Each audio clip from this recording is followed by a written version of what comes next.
It is time, once again, to lock your doors, shut your windows, strap yourself into your favorite comfy chair, and tune out and tune into The Naked Zombie.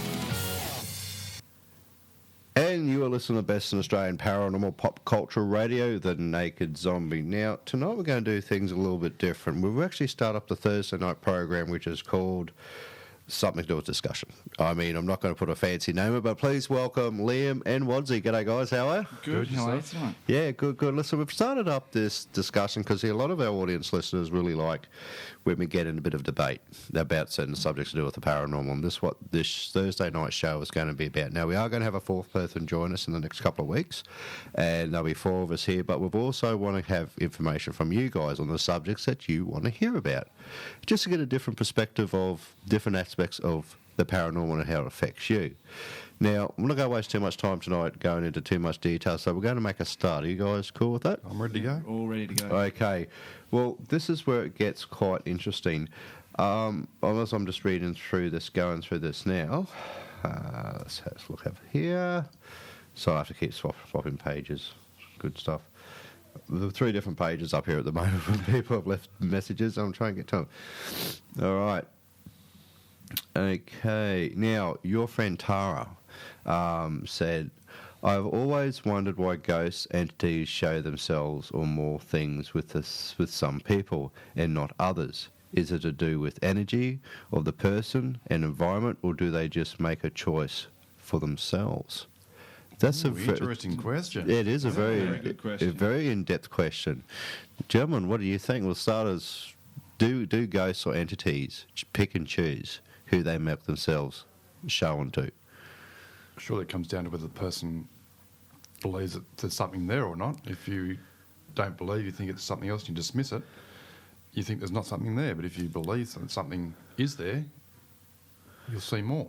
Yeah, I tend to think it's also, I know of a lot of skeptics who have actually been put in situations where they've actually said, no, there's nothing here. By the end of the night of investigation, where they're just poo-pooing everything, they actually come out and go, I don't believe what I've just encountered. So does it really make much difference, or do you reckon it might be the time and place of these events happening? I think it's a bit of a factor of everything, time and place, and I think that spirits can actually sort of pinpoint specific people as well. So I think sort of everything in combination. So do you reckon people walking around with big magnets on their back, like paranormal magnets? Because we know you've been in investigations and you've actually come across it where that they always seem to pick on the one person, like that one person, and that person doesn't necessarily have to be a psychic or medium or anything.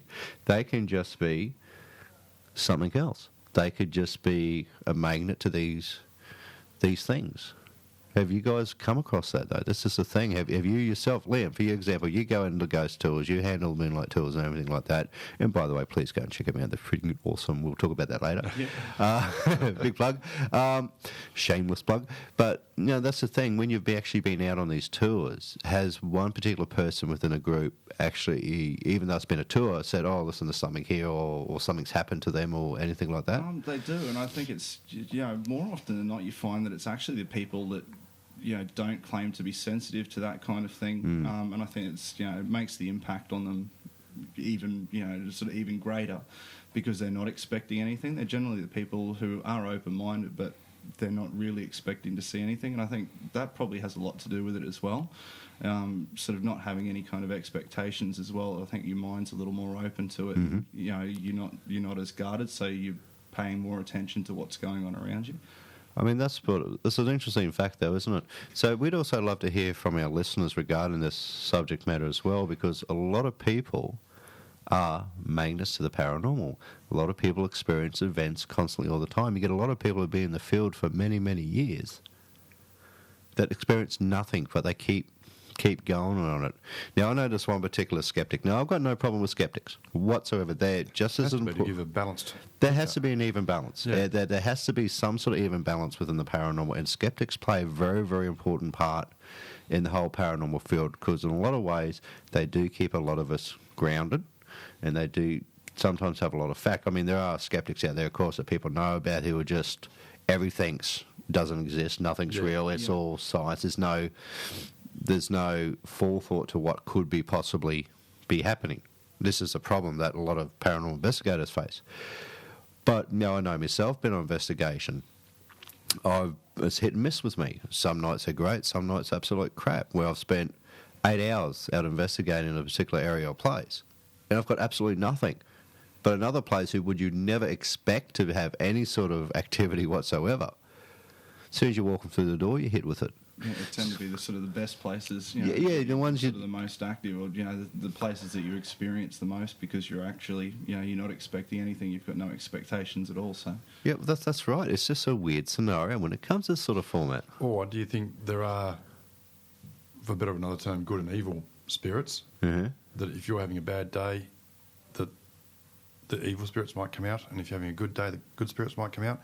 I say reckon it could be emotional as well. Well, they do reckon, especially with poltergeist activity, a lot of pubescent teenage girls, you would have heard this, Liam, how they are affected by this event because they're going, the puberty and the hormones, everything kicks in, the emotions always running a lot higher. And the few poltergeist investigations I've been involved in over the years, there's always been a teenage girl involved. So is it the emotional side of energy, like you say, if you have a good day or bad day, it depends what it brings out. But environment also plays a large part in this as well. And what do you think? I mean, this could be a problem. If you go in there making a lot of noise and not expecting anything and not concentrating, you might miss something. So maybe it's how you react to seeing them, or how you react and they feel it. But this brings also another valid point in this whole scenario. Okay, you know how we've got an investigation, we've put our equipment with us, EMF detectors and everything else that bang, pops, whistles and makes a whir noise. Do you think we're concentrating, and this is slightly off kilter but same sort of scenario, do you think we're focusing too much time looking at the gadgets than actually looking at what's around us when we do an investigation? So the people that could be experiencing these events are too busy with their faces glued to a monitor or a video camera, and they're actually missing someone standing behind them doing the Jimmy, if you know what I mean, in apparition form. Is this also a problem when it comes to this? These are the points we're missing. Easily, yes. Yeah. It's cool. Very easily. Yeah, and I think, and that's sort of, I used to do a lot of investigations going back, sort of 10, 12 years ago, and compared to the field back then, as it stands now, there's a huge reliance on digital equipment and whatnot, and I think sort of the more that you sit there with your face glued to a computer screen and looking at different readouts on gadgets, I think you're missing a lot. You actually sort of five senses is probably the most important. Well, just related to, you wrote a story about Harrisfield Hotel. Yep. And you said that someone in the dining room noticed someone standing over at the bottom of the stairs or something at the doorway. Over in the doorway. I mean, if I'm eating, I'm focused on one thing, and that's the food. I'm just chowing down. But if you're not, you could notice that. Whereas that's two different things. That even the thing is there, you just might not see it because you're just focused on something else. Yeah. And that was actually, it's quite an interesting story. Is the old woman actually, she'd been eating her lunch and had looked up and seen what was a fairly clear apparition standing in the doorway. And the owners of the hotel had actually said to her that, people who are more sensitive to that kind of things clearly will see more than your average person who's not in tune or in line with that. And the woman was very, very quick to point out that she's never had any kind of experience like that, and she's never considered herself to be sensitive to that kind of thing. Yeah. Or, but she might have been in an area where there was activity before. For her to say she's never had anything like that happen before, she may never have been in an area that has had activity. So she can't really say that. But obviously it was photographed, so there's something there. Yeah. I mean, this is but these events happen whenever and wherever, don't they?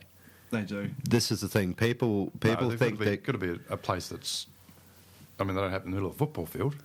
Well, actually, they do. I mean, this is the weird thing about it. If you, not necessarily a football field, but these events do happen, and people's perception is that you have to go out and investigate to have these experiences. they happen anytime, anywhere, where you're ready for it or not. Well, I mean, but they've got to be in an area where there is something has happened. Well, who's to say? Look, for start, example would be like a crisis apparition. I mean, going back to day dot. Yeah, like they've been documented that many times where someone will die, possibly on the other side of the world and appear in your bedroom. Just to let you know they're just a one-off. Yeah.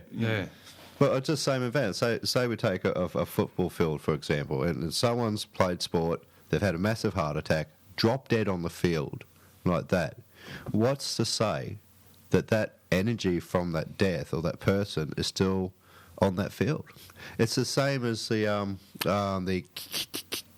Kittyberg stuff, like wars are fought and stuff like that. There are people actually seen full battles of apparitions going for gold, and that type of thing. What's to say that these events, there could be happening something right now, you listen to the show, happening behind you. You wouldn't know, would you? Just stop turning around looking scared here. Mr. Moody won't get you. But this is what it comes down to. Do we really need to go out and investigate the way we do nowadays because this is the way we think it is to be done? Still going to a place where something has happened. The Gettysburg. I mean, if you're just going to a place where something hasn't happened, you can't really expect anything to be there. No, you have a point there. But I've been in places myself where you wouldn't expect it in a million years. And that one little odd thing happens that just didn't make that sense. You've walked past a certain, walking down a hallway of some place, and the next minute you see someone out of the corner of your eye in your professional vision. I'm tired of it. I call it peripheral vision. I mean, but that's sorry if I'm sniffling a bit. I've got a bit of a head cold. But I mean, this is what we're facing at the moment when it comes to people having these experiences. And I'd love to hear more from the Naked Zombie audience because they're the ones who contribute in these great ideas. And if people are having this thing happen, we'd love to hear about it as well. I mean, guys, we'll go on the next subject. I think we've probably milked that one pretty well. And we've got to keep the flow happening. So, a final thought on that, Liam. Is it possible that it's an environmental person? I think it is. I mean, it's, like from that point of view of a crisis apparition, or, you could be somewhere that isn't known for having any kind of activity and still something can happen. Whereas, that's probably on the flip side of being the person, a spirit can actually go and seek out a specific person. However, you could be in a place that's known to be, highly, highly active, and some people will pick things up, other people won't. And it's probably just, more frame of mind kind of thing, I think. Well, just quickly, I know I said we're going to wrap this up, but I'm just curious about that. But this also environmental. This also be if there's running water, if there's quartz crystalline or something, if it's a quarry of some description, what the building or premises is built on, where the land is located. I mean, I know myself, we're going to talk about New Zealand in a minute because I've got some really fantastic friends who have actually contribute stuff all the time. They've brought up some questions to me about what they expect. It's called the NZ Paranormal Investigator Discussion Forum. Now, these guys, small group, but they're all NZ investigators, right? Because I lived in NZ. I have these people are brilliant because I've never seen such prolific bloggers in my time doing this. Kez, she always asking fantastic questions, right? And we're going to mention her tonight. And please, if you do jump across the Facebook site, you will find. I'll give you some more details in just a sec. Wadsy, your thoughts on that, mate? On the last few minutes? Yes, Wadsy. I still don't think that... I mean, I know there are people that spirits will seek out someone to show them, but unless something has happened, I find it hard to believe you'll get a reaction somewhere where nothing has happened. Cool. And my thought on that is I think it can happen to anybody at any time. I personally don't think you need to be gifted or not to actually have the experience. I think it's just time and place. You have to be gifted to have the experience. So I agree with you. I find it hard to believe that if nothing's happened there, I find it hard to believe that something or something will attach themselves to where nothing has happened. Yeah, and that's why I said this is what discussion's about in the Naked Zombie discussion panel tonight. Yeah. It is about our different viewpoints and the viewpoints of our listeners, because that's what we want you to do. We want you to get on after you hear the show. And if you have any thoughts on the show, get onto the website and let us know. Yep. Give us your feedback on it because we want to hear what you guys have to say. Now, I'll just go into my good friends here. Now, Kels has done this brilliant site on Facebook, and she writes a lot of great stuff. She's always asking great questions, and they've been kind enough to. I'll read a few of these out tonight. And we'll actually discuss them now. And I have to skip my sniffing. Now, Kels writes. Okay, I would have to say that personally I started this group as a means for providing a common ground in New Zealand for New Zealand investigators to come together and share their ideas and interests on the processes as a whole. I have noticed in my short time as a paranormal investigator, so she's fairly new, but she's up front with it, that the biggest obstacle to forthcoming is biggest obstacle progression is the reluctance of the general population to be forthcoming with their experiences for the fear of ridicule. If we can get people to realise that admitting that they are having a paranormal experience doesn't mean they are crazy, then would open a whole level to discover what works towards a greater good for everyone involved. Now that's Kels. She's actually wrote that, and I think that's absolutely brilliant. Yep. Because the biggest problem that a lot of investigators find today is, are we stigmatising the whole general paranormal investigator as we just deal with loops in that sense? Do we just go into people who see things and all the rest of it? But how do we get away from that stigmatisation that we're there to help, not to make fun of them, not to invade their home, not to, you know what I'm saying with this, guys? Yeah. It's people's perception nowadays. I mean, it's more open than it was 10 years ago. I mean, Liam, even you and Wadsy, you'd admit that yourself. Oh, yeah. Far more open. 10 years ago, you wouldn't have a hope in hell of getting any sort of private investigation. But that stems a lot from the media, in that images of the past, the ghosts are headless people rattling chains and doing terrible things in a house, which isn't always true. And then it switched to almost comical. When you look at the Harry Potters and all the ghosts. Oh, yeah. Yeah, they're all, It's almost comical. So it's changed people's perception of spirits and things. So what you're saying, mate, is that, and look, everything we talk about tonight is our own personal perception. We may not agree with each other on this, but what we say tonight, people may not agree with. Some exactly. people may. But this is what it's about. Yeah. Well, so basically what you're saying in a nutshell, mate, is that you think the media's played a large part in this perception today. That do you think the shows like Taps and Ghost Adventures and all the rest of it have taken the... they've done two things. They've made people think, I don't want a bunch of people running around my house with a heap of equipment antagonising something. You know what I mean? Yeah. They don't want to make a matter worse. Or do we say, hey, listen, we are different to that. We're not there to antagonise anything. We actually get to help you. Now, why has it got still such a big problem with it? I think it's a bit of a double-edged sword as well, especially through media outlets where you've got your mainstream media, like your newspapers and TV, as far as sort of news and current affairs programs go, that still I think treat it as a bit of a circus. A joke, yeah. So there is that stigma of coming forward and just telling people the experiences that you're having.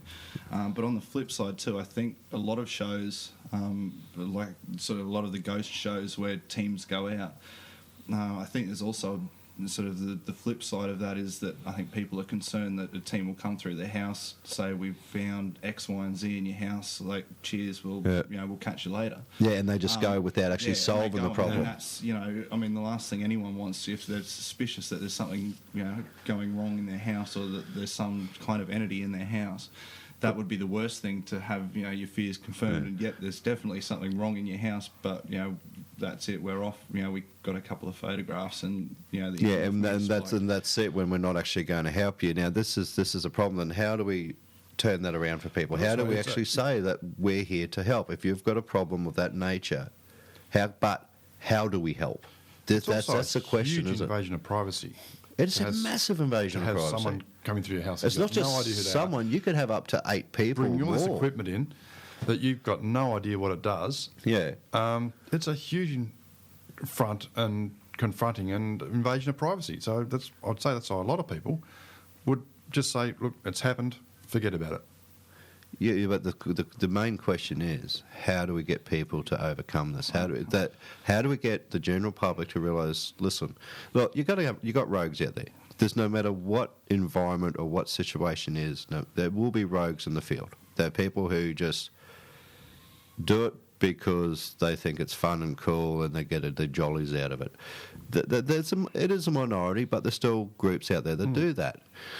How do we get the other 90%, the ones that are trying hard to help people, how do we get them? How do we get them into people's homes? This is where it becomes a lot more interesting subject. Maybe instead of going into the homes first, they should go to Mutual Ground and investigate or make a relationship with the person. Well, you're saying actually bring them along to another like an open investigation or something like that? Yeah, I was going to say, very interesting. Only a couple of days ago, I was reading a really, really good article that's coming out. I can't for the life of me think of the chap's name, but he runs out of Ohio. Yeah. And he calls it the E4 method. He's actually been going around in the United States the last 2 months at conferences actually discussing the method, and it's a much more client-focused method of investigation. Where he identified the problem with a lot of investigators as far as he's worked with in the United States, they're so geared towards just doing a quick walkthrough and a very base interview, and because they want to set up all their gear and they want to catch all the evidence, but they're not very focused on the clients themselves. No. And I'll have to give you the link and post it up on the we will post it on the website. So I think for any investigator, for people just starting off to really experienced investigators, it's well worth the read. But it's very client focused as far as sitting the client down, from the get go and walking things through with them, and looking at the investigation itself with the equipment as being almost like the tertiary thing that you do right down the track after you've sort of counselled your client and walked them through the entire process, so they feel that they've got some kind of say in what's going on and they've got some control. But I think that's probably a better way to go than just bowling up the whole lot of equipment saying, we're here to do an investigation. Well, I mean, that's the thing. I don't know, I've never been on one. Is that what happens? I mean, do people just rock up with a whole lot of equipment? Or? Oh, no, well, it's a funny scenario. The investigations I've been on, I've done a lot of private homes in New Zealand and Australia, but I've been around for a while as well. So you do the longer you're out there. Yeah, The longer you're out there, the more people are going to know about you. That's the same with everything, though. It's the same with anything. It's like whatever you do, you get out there, but it's very quick to build up that reputation of being good, but it's also even quicker to stuff it. Yeah. And to be... I mean, but you also got the same problem. It can go both ways with the client. I had one client who was a paranormal group junkie. And that's the nicest way to put it, because I think I was the 6th paranormal group in Brisbane to attend an investigation. Because no matter what group went before me, they always found something different and they always had a different answer. And as soon as I found out, and I actually sat down with these people and I went, okay, first question, how many groups you had in before me? I was the only one to ask that, because I want to know the history of what they do. And that gives me a better understanding. Okay, so these people are... Obviously, there must be a problem there or they wouldn't call these different people in. But was my group the right ones to help them? This is where it gets very touchy in a lot of ways. Or he just didn't like the answer that he was given. He was waiting for probably someone not. to give him the right answer that he wanted, or he thought that he wanted. That's something you can only tell somebody so much, and they're going to make up their own mind anyway. It doesn't matter if you say to a client that, hey, listen, your house is not haunted. This is this, and this is a problem. You're perfectly fine. You're safe. There's nothing wrong. But all it then takes is another group to come in and start throwing stuff around, saying, oh, you got a demon in the fridge and all the rest of it, to blow whatever credibility you had. Because maybe that's what they want to hear. So I guess in my viewpoint on this matter is that if I had a client contact me and want to get in the home but they're a bit about it, why don't you invite them along to an open investigation, or make them be part of the investigation, actually include them in their own investigation. I've done it before to put people at ease, but then again, I don't run in with a lot of equipment either. Oh, look, years ago, I had a van and it was chockers full of equipment. It had DVR systems and cameras and this and that. And I find nowadays it was more of a distraction and more of a hindrance than a help. Fine, you've got like great stuff like the millimeters and the K2s and all that's good stuff. You know, like the millimeters just fantastic for starters. But does that overwhelm people? They see one group with a shitload of friggin' equipment, and then they're setting up over cables running all over the floor, stuff hanging off the fridge, you know, all this stuff. Do they look at that? Oh, this is too overwhelming for me. Yeah, and I think on that point as well, which I think is very important. I've been seeing that a lot lately as well. A lot of groups coming out and saying, "Oh, we've got $30,000 worth of equipment, and we use it, you know, the whole lot every time," and they use it as an aside to try and get one up on everybody else. But, you know, we've got 30 grand, so we're much better than someone who's only got a little bit of equipment. But just because you've got, you know, this, you know, entire sort of semi-trailers worth of equipment doesn't necessarily mean that you're the right person for the job, you know, and you're any better than someone who's, you know, who doesn't have nearly as much equipment or doesn't utilise that equipment. No. So, I mean, that's a valid point. I mean, to get people to understand that they're not crazy is probably the next question to this first thing. Is how do you make people realise they're not? Look, sorry, some people are. You're talking about the people investigating or the house? Yeah, the people investigating. No, the owners, the owners of the homeowners. house. Yeah, I mean, how do we convince them as a paranormal society that you're not? But the problem is, it's another double-edged sword, isn't it? it is. Because some people are downright Fruit Loops, you know, and that's what it comes down to. I had one guy email me years ago, and he wanted me to come and investigate because the clouds were talking to him in his house. Clouds would physically come into his house and talk to him. What do I do with that? I recommend him to Take a raincoat because it's raining. Take a raincoat. No, recommend a good medical practitioner to help him and stuff like that. Yeah. And this also was a safety concern of mine as well. It's okay to have someone call you and say, "Hey, listen, I want you to come and investigate the place." Never go alone. Not Never. if someone's got clouds in their house. No, that's just weird. No. But you know what I'm saying is that you never want to. When you go and speak to people, if they finally let you into their house, don't go alone. But don't go to any more than 3. 3 is a good number because you got one person, and look, keep it to one person asking the questions, one person taking all the notes and writing it down, and the third person as a witness. Because trust me, something could be said outside of content, and that could come to bite you on the arse. Yeah, absolutely. Big time. And this is the thing. Groups are being sued out there. Really? Oh, hell yeah. It happens. It's happening a lot in the States at the moment. Yeah, but it's surprising the people. For anything. Yeah, but the thing is, mate, it's surprising what speaking to people over the world and what I do with the show, who tells me stuff. And whether it's 100% accurate, I don't know. But if you've caused damage or if you've made claims of some sort of paranormal description activity, or if you've done this and this, and that's found to be false, you can be sued. Because it can go into emotional, it can lead to all sorts of bad mojo, as I call it, in that scenario. So the question is, we go in these people's houses, take a third person. Do you agree, Liam? I absolutely agree. Yeah. Yeah, as a witness, and you get everything signed, people. If you go and do an investigation, you take a bit of paper saying you are not responsible for the outcome or the information, that you are going to do your best to help that person. But I see a lot of people offering guarantees that we'll solve your problem. I see a lot of that. Now, how are we going to come to that? We can guarantee to solve that.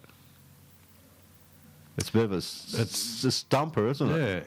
Yeah. You can't guarantee it until you know what the problem is. Well, that's the thing. I mean, so are we digging our own graves, putting it bluntly, as paranormal groups? Are we actually digging such a big hole for something like that? I think you are. Yes. Digging such a big hole for ourselves that we're saying we can do this, and this, and this, and we've got this, and we've got that, and we can offer you this, and yada yada yada yada. Or we just take another shovelload of dirt and so we can just bury ourselves that little bit deeper?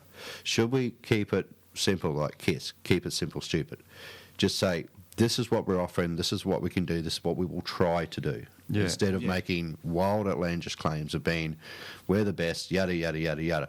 And I'm only saying this because I don't want to see good people and good groups. They'll get swallowed up by the bad ones. Swallowed by the bad ones. The unfortunate factor in the whole thing is that it is only the small number of bad groups that destroy it for everybody else as well. There are so many good groups that are out there who are trying their best and, really trying to make a difference, and they're the ones that are getting shot down in the process. So, well, they are getting shot down, and I really hate to see that with any group out there. Well, I mean, classic example with me is I've always thought that if I was going to do an investigation, you try and get a public place first. If you're starting off, get a public place, somewhere where it's safe, somewhere where you know. I mean, I've investigated some places that seriously, I'm surprised I wasn't mugged by junkies. If you know, seriously, I mean, and being silly enough back in my younger days, I'd do this most on my own because that was the idiot youth of me. I just wanted to go investigate these cool places I heard rumours about. So that's why am I getting off topic? Maybe because I've got a head cold. But the same's the process is you don't want to go and do these things without the backup of your group. And this is what it comes down to. So we're trying to get people into homes and trying to get groups not to look like absolute drop kicks when they're in there. I had a classic example where this one client of mine, something was said by one of my team members, made all these wild allegations and claims, and it was like, then I had to back that up, and it was like, I can't back that up because I think it's a lot of crap. I mean, so if you're a team leader, you need to have control over your team. Yeah. Oh, definitely. Oh, you can't. You've got to have a serious game plan and discuss it prior to going and actually seeing a client, as to what can be said and to what how far you can actually take it to. I think. Oh, how far can you take it? Now, there was a lot of discussion about this. Is getting back to people, and I think they're crazy. I mean, I'm not a big fan of putting up posters or those pulley things out of shopping centres, we'll come investigate your home, yada, if you have a problem, contact us. But then again, how do we get that information across to people that the groups are doing their best out there? How do we get that information out there to people that's okay to have them in their home? Any suggestions? The web. Their own website. Yeah, but there's 20 gazillion websites all saying the same thing. Websites, there is gazillion websites on the paranormal, or basically in a nutshell, all localise it to your area. I mean, no point in getting someone from another country to come investigate your house. Mate, I've actually flown from New Zealand back to Australia to do an investigation. That's in the next suburb. But I mean, that's I did that out of my own pocket because I wasn't going to charge a client that, and this was another topic in a minute. But this is the thing: it's how do we make this? How do we get people to understand that we're trying to do the right thing as far as paranormal investigators go? How do we get that information out there? Websites are fine if people's that bad, they will Google and get a group in. They will do that. They will contact you. But do they try and get themselves in the public eye more? Do they try and get themselves in the newspaper more and magazines? I particularly don't like current affairs shows when it comes to the paranormal. I think we discussed that last time, didn't we? We did, but I don't particularly like that idea because I think they just play like the Ghostbusters theme or the X-Files theme as they're doing it. I read an article today, and the first thing it's going to say, who are you going to call? Yeah. I was interviewed by Penthouse Australia. What was the top line? Who are you going to call? Type thing, and it's got the Ghostbusters logo. It's not Ghostbusters. We're not Ghostbusters. We're paranormal investigators. Yeah, we're not the sci-fi proton pack carrying, slimer chasing, overall wearing, car driving. But we're not. But that's just the thing. It's the perception. And I think that's what it comes down to. That's the media. Yeah. So why do you want to be on friggin' current affairs shows like that? Well, and I mean, I'll definitely throw it up, and it's been a really contentious, controversial issue the last 12 months as well, of the concept, not so much internationally, but even just nationally in Australia, of having some kind of regulatory body or, some kind of certification too. There's been a lot of talk about that, the last 12 months, and I think that's been brought about, especially by groups, that are being blocked out of being able to do investigations because there have been in the past other really bad groups who have tainted the water. So I've actually had one. When I was doing the TV series, I had one group found out where I was going, ring up that place, and actually got me stopped from going in there to do it. Yeah? I mean, but it happens. This is the thing. This is another subject matter. But it's the whole perception of people thinking. I think we're slowly starting to nut this down a bit. General population think we're the Ghostbusters. Exactly. Yeah. That's what they think we are. They think we come running there, guns blazing, smart-ass comments and all the rest of it. It's their perception, because everywhere you see, it's who you're going to call, Ghostbusters logo, and all this other crap that goes with it. If you're listening out there to this, you're not Ghostbusters, right? No. You're not. You're paranormal investigators or researchers. And this is the difference. This is where we have to go, hang on, no. Sorry, you bunch of muppets. We are not that. We are this. This is where we fit. And I think general population-wise, it's that perception we have to change. It's that idea of we're not those guys. We are serious investigators. We are there to try and solve problems. So next time you go and you get local newspaper comes and says, we want to do a story on you, make sure they don't put who you're going to call. Yeah. Seriously, what do you guys think? I agree totally. And I've talked to a couple of people the last 6 months, who sort of, they've felt the backlash after they've done newspaper articles and TV interviews and whatnot as well. And I've said to them, you've got to have some kind of editorial control. Next time the local rag comes and wants to do a story, make sure you read it before it goes to publication. It takes all of with email and electronic means these days, it takes all of 20 minutes to get an editor to send you a copy of it and for you to okay it and tick it off and say, yeah, that's fine. That's so fine. So I think a lot of perception is, from discussing this tonight, and I'd like to hear your thoughts out there, zombie listeners, whether or not you think this is a problem. And this is my thought on it, that a lot of it is people's perception. They think we're something we're not. Stereotyping. Straight off that. If we can break that perception of we're not the Ghostbusters, but what we actually are, then maybe doors will start to open up for people who are trying to help. But that comes with understanding. Yeah, but how do you get to something? You educate. Exactly. You educate. Yeah. So get on your websites, get out there in the blogs, get out there in the public, but be proactive in what you are doing as well. Don't pick the shit out of another team. Don't bring anyone else down. That will get you nowhere at the end of the day. All that will do is get you a lot of dislike. Exactly. And at the end of the day, karma will come and give you a right ass kicking. Yep. It will. It always happens. It always happens to the mobs who always pick on others. So instead of, if you are one of these groups that loves to do that, just have a think about, hang on, maybe I should change my tactic on this. Instead of being a prick to somebody else, let's try and get to know that group, or let's try to find out more about that group, and maybe working together, you'll get some answers. Maybe we stop all this friggin' infighting at the moment. That is just beyond a joke. Oh, yeah. I'm sick of listening to it. Not just in the paranormal, widespread everything. It's everything. Yeah. Not everyone's going to agree with this, and that's fine. But, the thing is, they have to stop. They have to realise that, are we hurting ourselves? Are we putting such, like one group brings phones out that's going to a client's place, you don't want them, that group there, they do this and this and this. Well, who does it matter? At the end of the day, we've all got different ideas and perception of the paranormal. We have different ways of doing things. It's what we do. It's how we learn of each other. One group is not suitable for that particular environment, but another group is. But if that group isn't suitable, they'll call that group, to bring them in to do the investigation, because that's more their forte. Yeah. Why would you get a Christian practicing paranormal investigation group go and investigate a goth's home? To scare them? Maybe, but that's the thing. It doesn't work. You get a group who's the same format as those people. It's the same...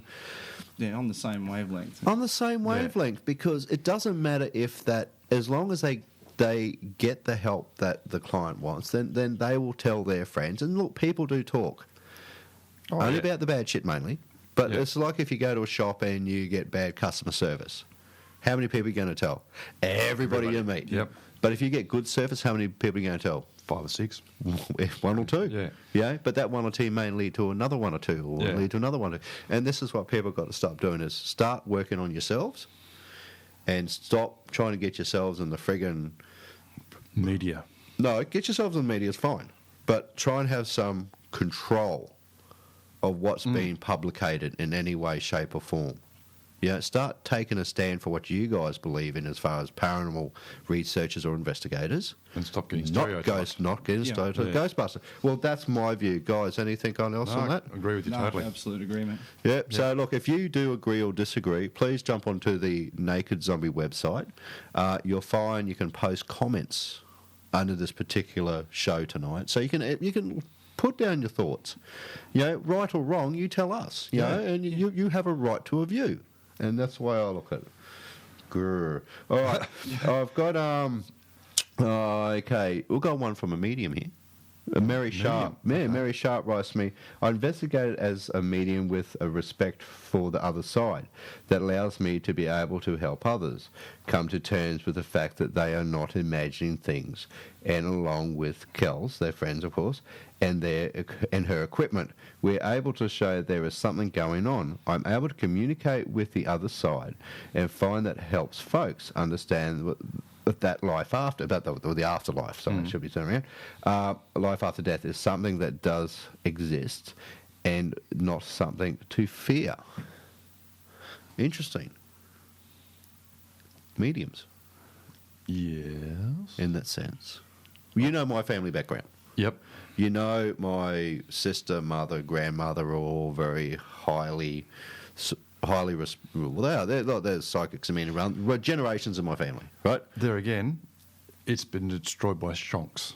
It has been destroyed by shonks. It doesn't matter what you look. No. I don't go out and do this myself. I don't use what I can do out, and if I solely stick to other ways of doing things because it's not something I really want to deal with. But as a medium and stuff like that, how do we get across that what a medium can offer to an investigation? How do we know the medium is actually portraying the right information? Look, I'll tell you a classic story. Look, I'm sure Mary Sharp is very, very good at what she does. And by the sounds of it, she's been tied up with this team for a long, long time. And she has offered a lot of people a lot of help in closing and speaking. Mate, she could well be fantastic, Yeah. That's why we do it positively.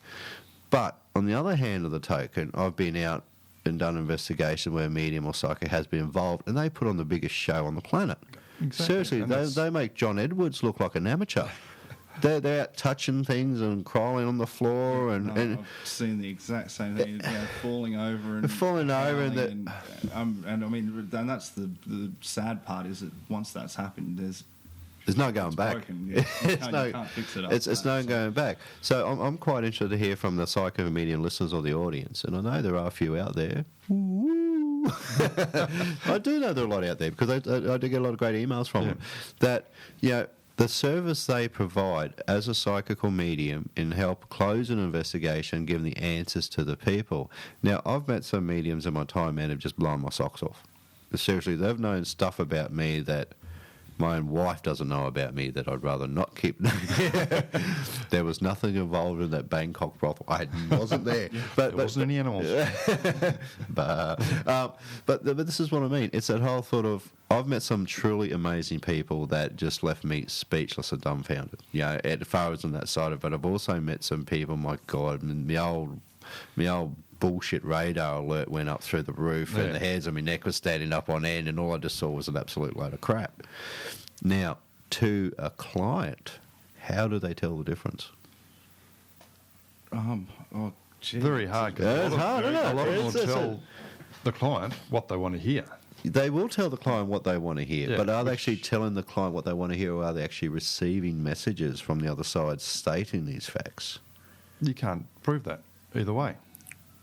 or can you? Well, I think, How- like the question in combination, Yeah. going out with an actual investigation team, I think, it's obviously it's not going to work for everybody. A lot of people aren't sort of going to go along with, or allow a medium to come in with a team. But I think on the flip side of that too, I think having a medium along with your investigation team, if you're using a lot of gadgets as well, sometimes, if you just come in with the gadgets, it can be, quite an unemotional, detached kind of thing. It can And be. I think Do you in a think lot it of brings ways- that human side it to does. it? In a lot of ways, I think it actually brings that emotional side and Good shows point. some emotional support, aside from what else is done. But from two very different angles, it's bringing in, bringing information that, hopefully will, both will verify one another. So, I mean, I think that's a very valid point. There's nothing wrong with having a medium come in. Look, I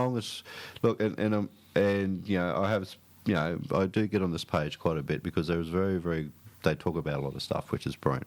And there are a few groups out there that do use the services of a medium psychic or clairvoyant or whichever slot they fit into.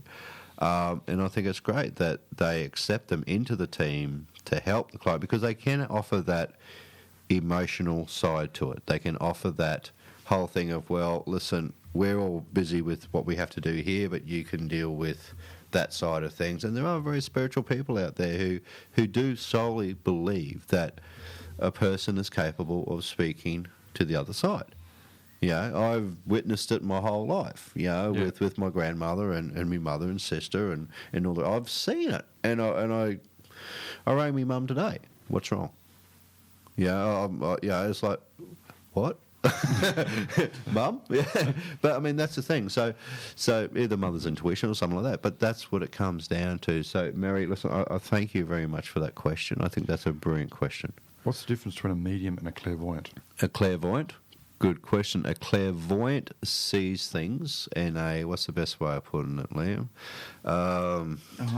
God, it's a bit of a toughie. Well, a medium. Okay, I'll start with. A medium essentially receives The information. A clairvoyant takes that information and makes it clear. but yeah, it's a funny term. I mean, there you got clairsentient, you got all this other different terminologies and stuff like that. I don't know that 100% answer myself. I know it I've sounds stumped terrible. him, yes. Finally, he stumped me after all these years. But it is a funny because mediumship is something where you can communicate with the dead. Clairvoyant is very much you take that information and you can put it into content and stuff like that. And that's basically what it comes down to at the end of the day. Clairsentient has to do with smell and all the rest of it, as far as I'm aware. But yeah, look, very good question, Wadsy, and I hate you for it. Again. All right, okay, so what we've got here is, I've got another question. So I have to keep running backwards and forwards here, but there's so many questions from people. It's amazing. Just saw an ugly photo of myself on the website, Naked Zombie website. Oh, and don't forget. That is a gross photo. Yeah, I think it's awesome, eh? What's the photo say? It says, nothing sucks more than the moment during an argument you realise you're wrong. Yeah. You suffer from that a lot. Well, that was especially for you, Wadsy. And then you just keep changing the tact. I do. I love it. I'm very good at that. Changing the subject. Oh, I changed the subject real quickly, trust me. All right, so I'm just looking down here. The comments. This is great. There's so many people have commented on this. This is absolutely wonderful. Come on, open your bugger. All right. Alan Telly Big, he's been a listener from the show since day dot. He's been a hell of a supporter. And he has a very good question, which I absolutely love, is a cemetery a valid place to investigate paranormal activity? I'm going to throw this one straight over to you, Wadsy, first. Ooh. What would make it We've unvalid? discussed this in the past. What would make it unvalid? Well, no, I don't. Because there's so many bodies there that but the possibility of something happening is too high? No, but is it that... Well, see, there's two arguments to this straight off the bat. A lot of people believe you shouldn't investigate in a cemetery because it's a place of rest. They don't want people tromping around, asking questions, yada, yada, yada, yada. Yep. The other point being is that, there's a couple of points to this. The other point being, if you're buried there, why would you hang around there? Yeah, that was my next point. Yeah, that was next. And the third person is maybe they're there because they're still attached to something.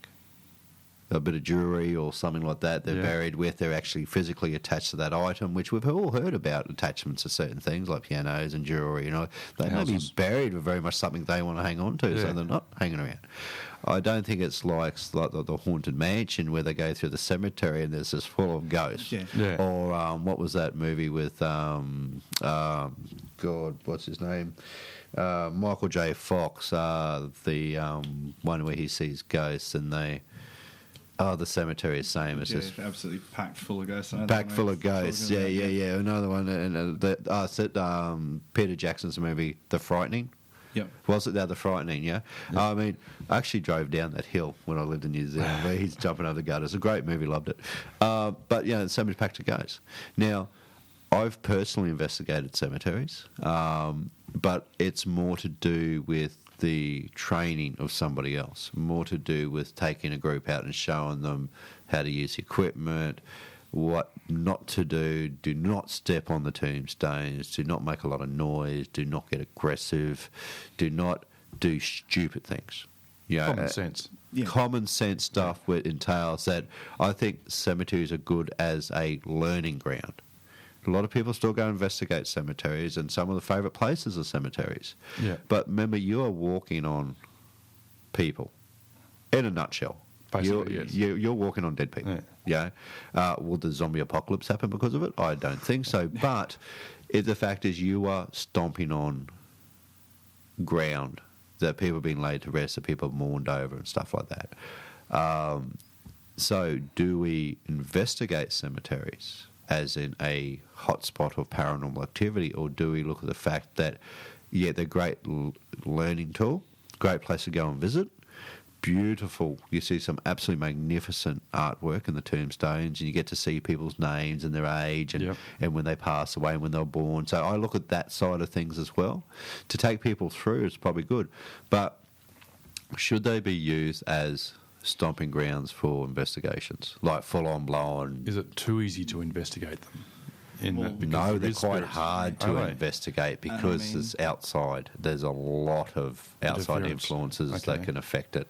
Moisture, orbs, dust, orbs, pollen, orbs, moths, shiny things with wings. If you're not holding the camera straight, you get that whole zigzag effect in the photo. There is a lot more variables investigating a cemetery, and a lot more stuff, more crap you have to look through to find some stuff. But in the same token, some of the best footage and photography has been taken at cemeteries that I've seen. Oh, granted, it's just weird. What do you do, Liam? You got any thoughts on it? Yeah, I think it's a multi-layered question in a lot of ways. It isn't a lot, And I think investigating a cemetery just for the fact that it's a cemetery, I don't think that there's any real basis to investigate. Benefit. I think a lot of people, a lot of groups starting out, that's always seems to be the first place that anyone gravitates immediately to is, we'll go to the cemetery. But just because it's a cemetery, I mean, if everyone buried in a cemetery, was a ghost, it'd be like a mosh pit at some of the cemeteries. Throw themselves off tombstones. Crowd surfing. Yeah. But I mean, on the flip side of that, I think there's a lot of grounds to actually warrant investigation in cemeteries. But I think it's to do with things like attachment. And I know, obviously with the tours, I spent a lot of time at the cemetery. I've spent more than my fair share, and at no stage have I ever really sort of, been worried about being in the cemetery, about being spooked by a ghost, because I just don't think that they manifest that much in a cemetery. Because, I mean, like you said, obviously, why would you go out and hang out at the place that you're buried? But there are other events that happen in cemeteries, whereas from the point of view of a ghost being like a residual energy or like a recorded kind of thing. I mean, obviously in cemeteries there's a lot of emotion as well. You've got a lot of stone that can absorb that emotional energy, and release it if the environmental conditions are correct. Even to the point of things like Toowong Cemetery and also South Brisbane Cemetery, where you've got quite a number of suicides that took place on family members' graves. Toowong's actually, it's notorious for it. There are a number of suicides that took place on top of graves, where husbands or wives had lost their loved ones. and had decided that they had nothing left to live for, and actually went and poisoned themselves or shot themselves, on their loved one's grave. Wow. Wow. Now, I mean, obviously, an event like that, it's if anything's ever going to generate a ghost, that's or a haunting, that's the kind of thing that would. So, I mean, around those kind of events, I think that it's a sort of there's a lot of basis behind doing an investigation in a cemetery. Well, a good point. Yeah. Well, there you go. There's some. I suppose until you know the history of the cemetery, you don't really know that it's a good or bad place to investigate. Well, that's the thing is, that your brings research. up another question. Before you go into a cemetery, check it out, research it, But I think being respectful is more than goes without saying. Oh, yeah. Yeah, Because, the and most I important would, point, I think. I have a real issue, and my biggest issue with cemeteries, investigated cemeteries, is the children's section. I would just rather stay well clear of that, because I don't know, that's just a personal preference of mine. I will not step foot to investigate in a children's section of the cemetery, because to me that is just beyond. You know what I mean? It's just beyond that comprehension of these kids never had a chance. You know what I mean? Yeah. These are young'uns. Why would you?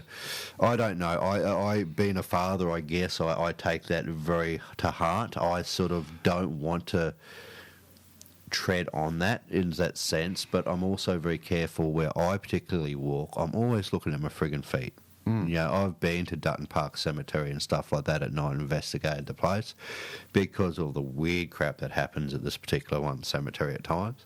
And, but I'm very careful about where I put my feet. I mean? I freak out a bit if I accidentally step in something I shouldn't step in. You know what I mean? And that's just me, though. Yeah. That's that whole thing of showing that little bit of respect. But that's the same if you go and investigate a children's graveyard. It's just a different level of respect. Yeah, I still have issues going into children's. I just cannot bring myself to do it. I even crack the shits, to be totally blunt with people when it comes to that. If I have people out with me, I just say, look, as some sort of respect, please, just stay away from the children's section, because nothing annoys me more than people who take teddy bears and stuff and they try and get a reaction out of that. They try and think that's a trigger object or something like that, just to get a creepy ass EVP. To me, that's, if it's done by accident, fair enough, and you pick up a child's voice in EVP, which is just sad. But if by accident, fair enough, there's nothing you can do about it. But actually physically going and pinpointing that section, I really have issues with. Only because I'm a dad of 2 kids. It's just that more dads, basically, in a nutshell, in that sense. But that's just Liam. What do you think, mate? And I'll say further to that too, and I've seen it happen, on a number of websites and YouTube videos over the years, and heard it happen from a lot of very fly-by-night groups too. Something that really, really gets my goat is people who go into the cemeteries and actually actively seek out fresh graves and new graves. I think that's, from that perspective, where a family is, still mourning. That day has just buried their loved one, and disrespectful thing, that you could ever possibly do. That would be my absolute pet hate, as far as people being in cemetery goes, is, specifically looking for those new graves, new burials. I think it's really disrespectful. I agree with that as well. Like, I actually know of someone who used to read where someone was buried. And I used to disgust the crap out of me. They actually read the paper, and they'd find out where someone was buried and what time the burial was, and literally the ground was still warm by the time he was there, checking it out, see if he'd pick up any reserve. Now, mine say I did not speak to that person. I've never spoken to him ever again once I found out what his tactics were. That's like ambulance chases. But that's just morbid, if in my viewpoint. Now, I particularly like to stick to the old sections, the ones that are derelict, the ones that haven't been maintained, the ones that are sort of forgotten about, because it's long past history. You know what I mean? And to me, if there's going to be anything there, it's going to have time to friggin'... Well, I mean, that's where you're getting a lot of, the basis for why you're investigating where you're investigating too. Because all the scariest parts is where you want to go. Yeah, Exactly. If you've got And the an most ongoing interesting. history Yeah. for 80 years of something specifically appearing in a certain section of the cemetery, well, if that's been told through 2 or 3 generations, and That's where you want to be. People who have experienced it, that's exactly where you want to be. That's exactly right. Well, guys, we're going to go for our first commercial break for the night. We have been yabbering for an hour already on the Zombie Paranormal Chat. And look, folks, don't forget to check out the Naked Zombie fan site, which is up to about 4,500 people, which is just absolutely mind-blowing for the last month. So thank you, everyone who has taken the time to check it out. And don't forget, please, share that page with your friends. And we want to get more and more people involved in the zombie, and we want to hear your stories and the information. So don't forget that. Also, check out, of course, the Naked Zombie website, where you hear the archive section and the posts or the news section, stuff like that. So we're going for a quick ad break right now, and you have been listening to the best in Australian paranormal pop culture radio show, The Naked Zombie. Will be back after these couple of messages. I'll get it. Dude, dig the zombie motif. Dude, you're going to the 2012 zombie walk? We're here in Brisbane, and in aid of the Brain Foundation of Australia. Dude, I'm there. By the way, can you stop chewing on me now? Sorry. That's right, Zombie and Zombettes, the 2012 Brisbane Zombie Walk in aid of the Brown Foundation of Australia. Come and join us on the 21st of October 2012 at Victoria Park for a fun-filled day of fun and excitement and scaring the locals. For more details, go to www.brisbanezombiewalk.com.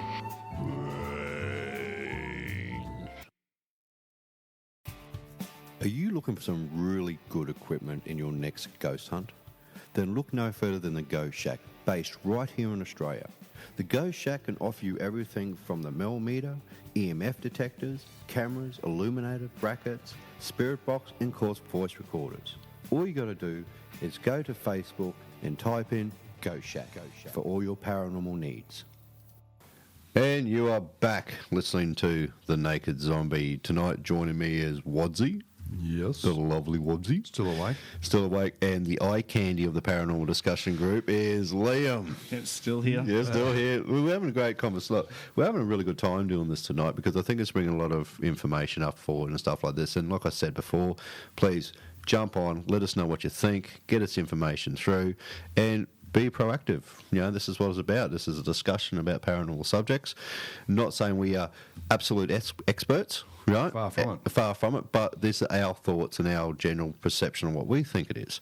Now, I got an interesting phone call today because I've had this post up for a little while now regarding we're going to have this discussion. I actually got a phone call from a listener from the show. I'm not going to mention their name because I think he was drunk. But what he said was, he wasn't, he was just a good guy. He says, do you think the zombie apocalypse will ever happen? Interesting. When is it supposed to happen? I don't know, but what I have noticed in recent times, we've all noticed the fact there's been a lot of cases of people eating other people, like that homeless guy who ate that other homeless guy's face and all. And I've heard another few people mention, the zombie apocalypse, they're zombies. They're not. A zombie is a reanimated dead person. That's what it is. Someone who eats another person is a cannibal. Yep. Big difference. So, will the zombie apocalypse ever happen? I just want to clear that little fact up first. So, when you see all these news stories about people eating other people because they've been chewing down on bath salts or whatever it is that's setting them high as a kite, which is the latest thing nowadays, is that, no, they're not zombies. They are cannibals. Cannibals. Yeah, they are cannibals. Zombie apocalypse, will it ever happen? That's probably not a dumb question in an aspect, because the way technology is going nowadays, if we can transplant a dead person's hand onto another person's limbs and that's working, technically that's been reanimated. So technically, in my viewpoint, you have a zombie hand. You've seen the hand transplants and the leg and all this other stuff. It's the same as someone getting an organ transplant. That organ is technically dead. It's just wrapped in ice, and it's put in someone's body and it's reanimated, it's working again. Does that become a zombie liver or a zombie kidney? But if you know what I mean. So whether or not the zombie apocalypse will actually happen, Wadsy, what are your thoughts, mate?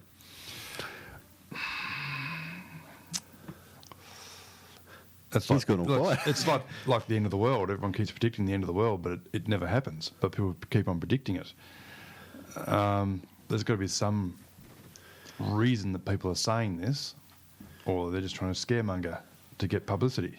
Well, see, there's a zombie apocalypse as far as I'm concerned. Look, whether or not it happens, I don't know. But who's to say what's going to happen in the next... Well, okay, cryogenics. Take that for example. Walt Disney, he's dead. They froze him. Yes. What are they going to do? In years to come down, probably not our lifetime, they're going to reanimate him. They're going to get him supposedly going again. Is he going to be a zombie? No, because he's going to be brought back to life as a fully functioning person. Yeah. And a zombie isn't a fully functioning person. No, that's right. Yeah. Good point, because a zombie technically is someone who does not have a pulse, has no heartbeat, has limited brain activity, grunts a lot, chases people slowly down the street. I prefer slow-walking zombies to fast-running zombies. I mean, I'm sorry, I'm very much of a creepy-ass zombie, like the slow-walking ones, yeah. But that's the thing, good point, in my viewpoint, if they reanimate friggin' Walt Disney... Well, along that line of thinking, what happens when somebody has a heart attack and they bring him back to life? Clinically dead for 4 minutes. Yeah, and they bring him back to life. It's funny. It's a very, very sort of. But zombies technically, like you said, they reanimate. They get him kicking and getting going. But all their functions are working. Their heart's pumping. Their blood's pumping through. Their lungs are working. Zombies are technically nothing works. They're just a walking meat suit. So therefore, someone who's brought back to life is not a zombie. No, but as long as their heart's pumping and stuff like that. I mean, that's the thing. But zombies, as zombies, nothing's working. It's just a meat suit with a basic nervous system that's sort of doing stuff and have a fascination for human flesh and brains. But, I mean, this is a funny story. But the question is, will the zombie apocalypse ever happen? I don't know.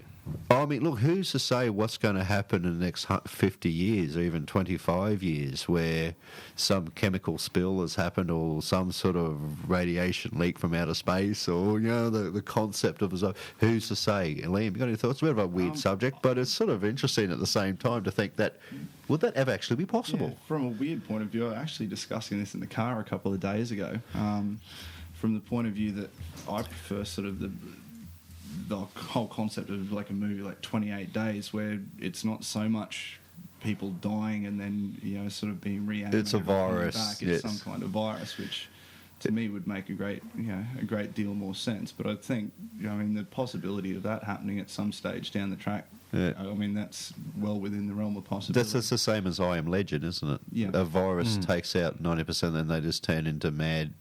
Yeah, sort of just basic instincts. Yeah, and that's it. So that's quite an interesting subject. Now, me and Liam were having a bit of a chat before during the break about certain aspects of things that have been going on. Now, we've touched on this subject a few times now regarding problems within people's perception and people being downright rude and arrogant in a lot of aspects. Now, this has personally affected my friend.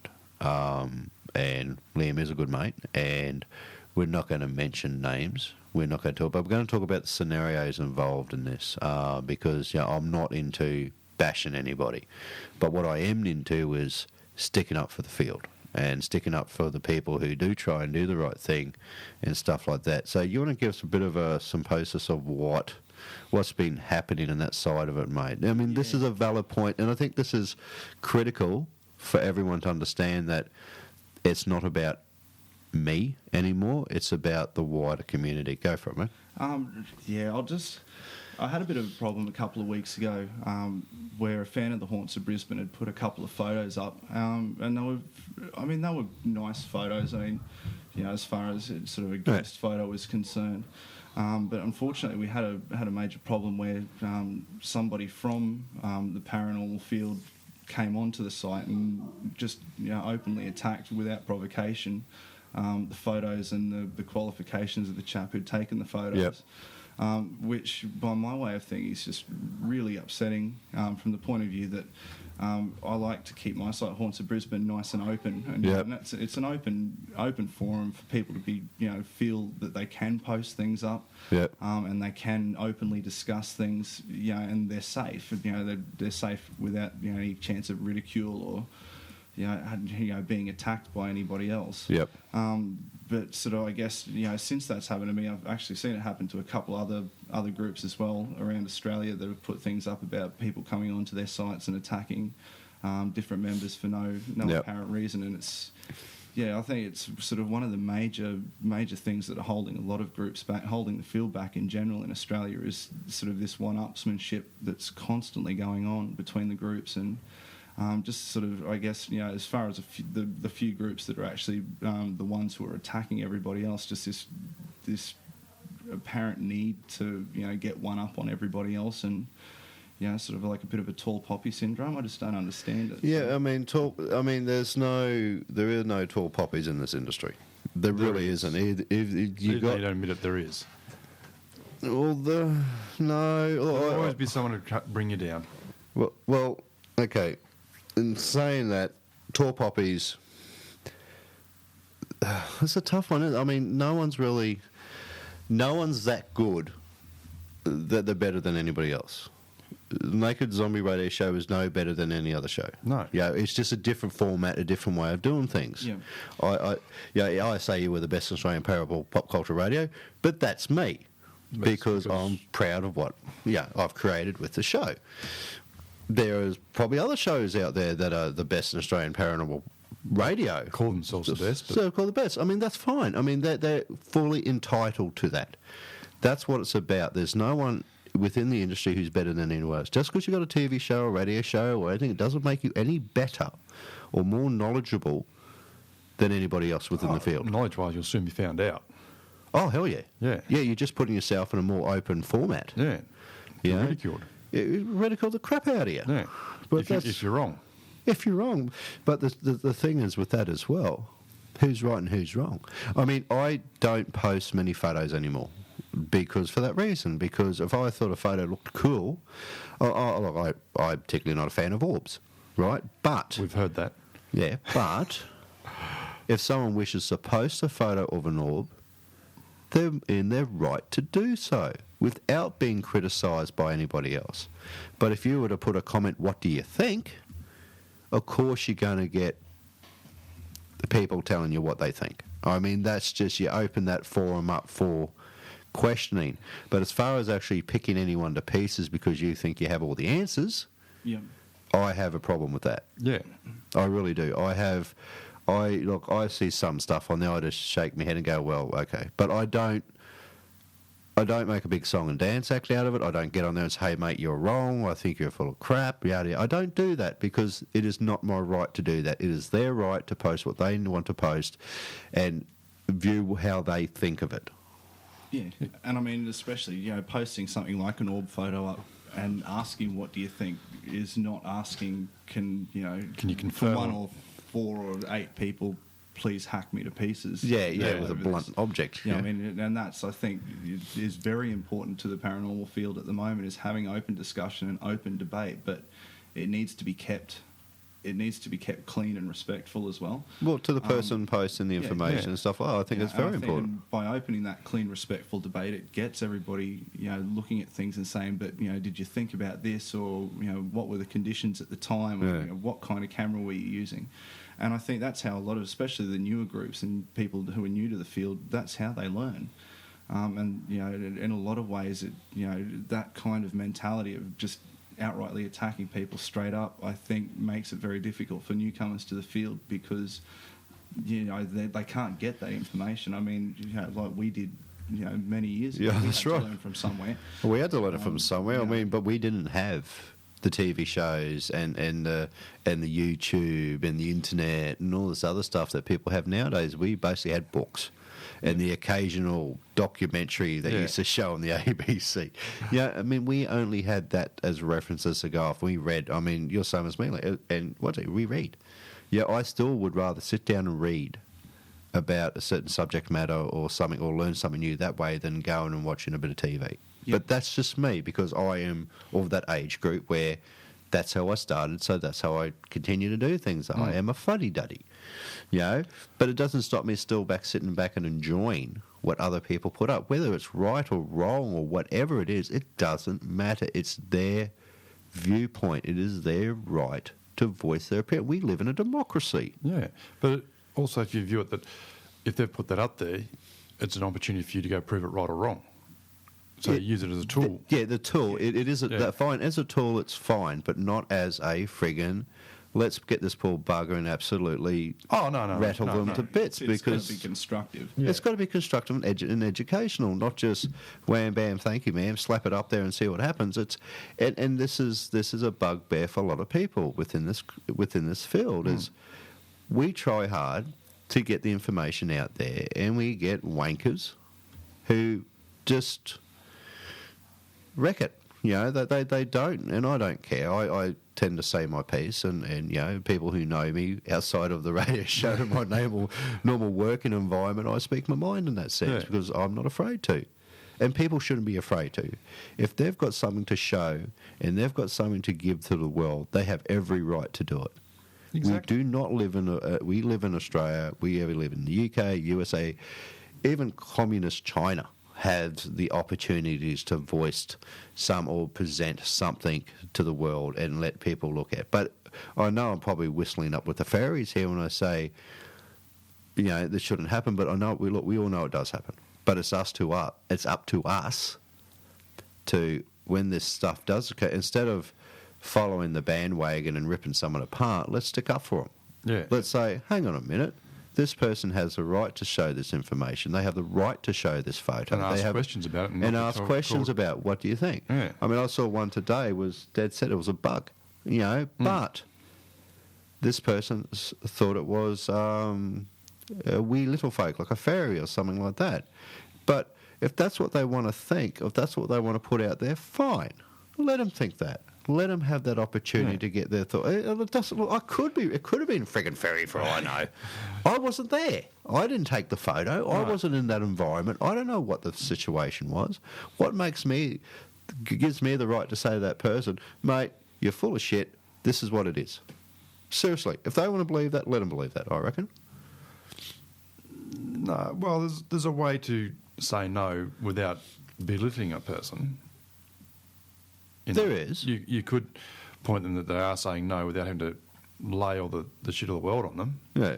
So, just because someone puts a photo up and they think it's that, you can dispute it. Of course, I dispute but there's stuff all the time. There's a way to dispute it without offending. Yeah, that's brilliant, Wadsy. Yeah. Dispute without offending. And I think, more so than it being somebody posting something like a photo and saying, this is definitely X, Y, or Z. Yeah. If someone has taken a photo and said, look, I caught this photo, it's very unusual, what does everybody make of it? And I think that's where it's very important to use that opportunity then, to be constructive and use it as a tool and said, and everyone can wade into, an open, respectful debate and say, have you thought about this? What was happening at the time? And it's literally how people learn.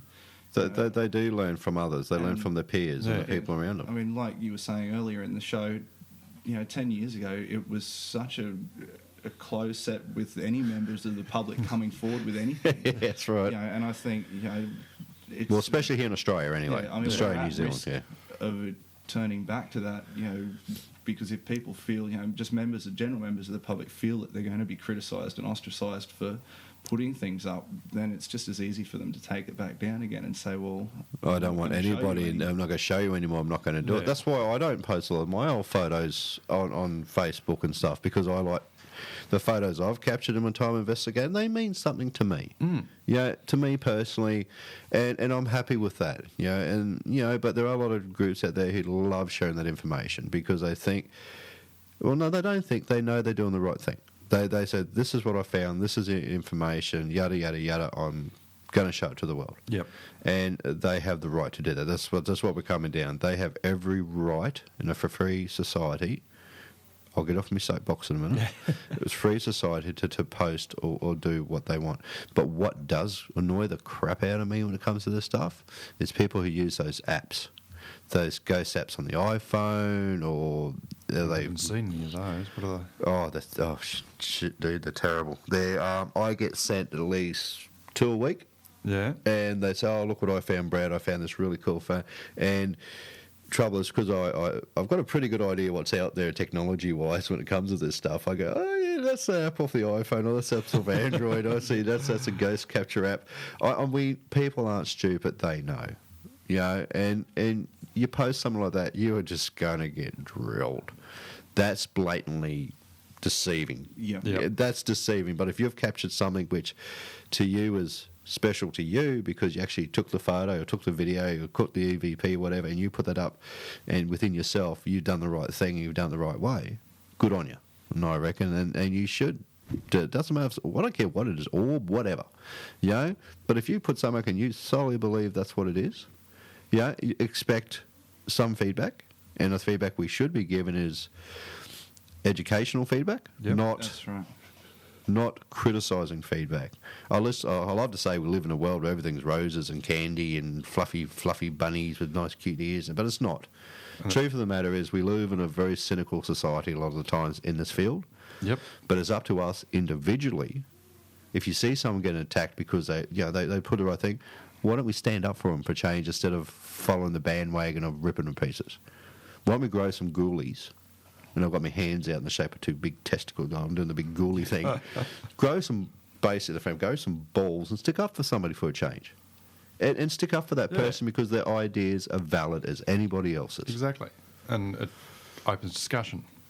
Open discussion is very, very important. And that's what I feel about Liam. And you want to continue, and I mate? think, you know, as we were talking about earlier, it's that education point of view, and you know, especially for teams wanting to be able to go out and do investigations in private residences, it's that having that open discussion and getting that educational perspective out there to educate everyone, you know, and make clients, you know, potential clients, so somebody who mightn't be calling upon you for help now could be in 18 months' time. Yeah. So, you know, it's putting their mind at ease, and, you know, when the time does come, if it does come. It's a long haul, isn't it? Yeah. Yeah. It's a very long haul to build that trust, and we are wrecking it for ourselves. At the end of the day, that's my view on that. We are wrecking it for ourselves by not standing up for others. Very They're much. all shaking their head going, yeah, that's right. Yeah, sorry, yes. It doesn't work on radio. Yeah, it doesn't work on radio. No, put your pants back on. So that's a valid topic. You want to finish up with anything on that, mate? Or we No, pretty much. And don't forget, you must check out the Haunts of Brisbane's site because Liam does a wonderful job with his articles. He does. And I highly endorse Liam and what he does. Not only, yes, he's a mate, and he's a member of the Zombie Radio team, but his articles are brilliant. They're really well written, and I thoroughly enjoy them. Yes. Thank Yeah, you. no, see you, man, and I'll come over and rub your leg later. Just make sure it doesn't go for the middle Oh leg. God, geez, he had to take it to that next level. Oh, we're back to you're old with Wadsy. your pants off. Yeah, but still, dude, seriously. Anyway, back to the topic. This is a serious night tonight. We have Okay. fun. We're serious. I won't mention Harry Potter anymore, too. So what we've got is also, I had another question here. Oh, gee, look at that. You know, up to 4,519 people in a month. And I can't thank the zombie audience That's enough. likes. For likes. Yeah. That is brilliant. That is just gives me such, that's fantastic. And, folks out there, don't forget, if you're on the website, hit that Facebook logo. Because there's a lot of stuff we put on the fan site that doesn't make it to the website. No. This is like a daily blog of what we do, what's happening, stupid photos of me, my dumbass quotes. Oh, no, some of those inspired me to do nothing. That's my quotes are there to inspire you to do nothing. Yeah. Including me. Including Wadsy. And we're just going on this little subject now. Look, David Size wrote in and said, what should you do if a clearing has not worked? Now, I actually posted a YouTube video on this a little while ago regarding don't get your sisters, mothers, uncles, aunties, cousins, nephews, neighbour in to do it because they probably have no idea what they're doing. Walking around with a smudge stick, burning incense, and walking around humming a few words of "She'll Be Right, Mary" won't clear a house. It is a little bit more technical than that. The trouble with me is I've seen it before. I'm sure Liam's seen it. Someone's recommended, I've got something in my house. They do a cleansing or a clearing while they do it. Now, rule of thumb is, and this is after years of experience that I've come across, that after they usually do the 3-month wait. Now, in that 3 months, if there's anything there, it's going to go, okay, I'm cool with this. I'll play your game. Yep. And everything goes quiet. See, time means nothing. No. It doesn't. It has no real existence as such. Time is endless for that side of things. Yep. So wait 3 months. What happens after 3 months? It comes back with a vengeance. And it's going to go, all right, you're suffering now. And that's what a lot of the stuff happens is they botch it. To do a proper clearing, cleansing, whatever you want to call it, it does take someone who knows what they're doing. And how do you find that person? That's the question. Do you approach your local clergy? Do you approach someone who is adept in this sort of thing? You know, I mean, if a clearing doesn't work because it hasn't been done correctly, that's my viewpoint. It's got to be done right. It's not just clearing, it's exercise in the house. Hey? How would you search for it on Google? How do you search for it on Google? How would you search for someone on Google? You'd cleansing, house cleansing, or I mean, look, there is a house cleansing. Okay, there is a gentleman out there called David Franklin Farkas. He's a good mate of mine in the US, and this is what he does. He does remote cleansing, and the guy is phenomenal. He actually did my house in New Zealand from the States. Now, I had a house in New Zealand. It was friggin', oh my God, the crap used to go on that place. I would literally sleep at night with one eye open because there was always something going down. Now, and when we tried to sell it, we couldn't. It just 18 months it was on the market for. Everyone walked in that place, just wanted to get out of there as quick as possible. It had that much bad crap going on in that place. Yeah. Oh, mate, it happens. The house was only 3 years old. So where was the house located? It was located in Whitby in New Zealand, near Dutton Park. In relation? Not Dutton Park, near Ascot Park. Sorry, that was in Britain. So what was around it? A lot of parkland. Well, what it was actually, from my understanding, the little bit of research I did do, it was near the Maori Wars, right? And that's, they had a lot of fights, the Maoris had a lot of fights in those sort of areas. There's certain sections of even Wellington where it's been renowned for. Okay. The problem being is that when I first walked into that house, it felt great. And everyone's had that feeling where they've walked in and gone, yeah, I like this. But everyone's had a feeling they've walked in and gone, no, there's something not quite right. People, gut feeling. My gut feeling told me this place was awesome. Good feeling, good vibe, loved it. So we bought it, Within 2 weeks, I mean, weird shit started to happen, man. I remember, this is how bad it got. I'll tell you a few stories, and this is how creepy ass this house got.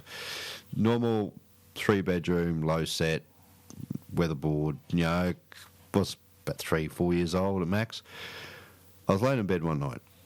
And I couldn't, because you always sense someone was in the house, especially in the bedroom. It didn't affect my wife as much, but I guess that side of my family, and I'd pick up on it pretty much quickly. Anyway, I'd sit down, I had one eye open. I'd happen to just roll over and look up, and there's this friggin' Maori warrior, half of him, standing at the end of the bed, literally like the torso up, and that just freaked absolutely. I mean, I was an investigator. I went looking for this stuff, and there it is in my own house. And he just sort of, I looked at him, he looked at me, and then he sort of floated off into the ceiling. I mean, it was weird as.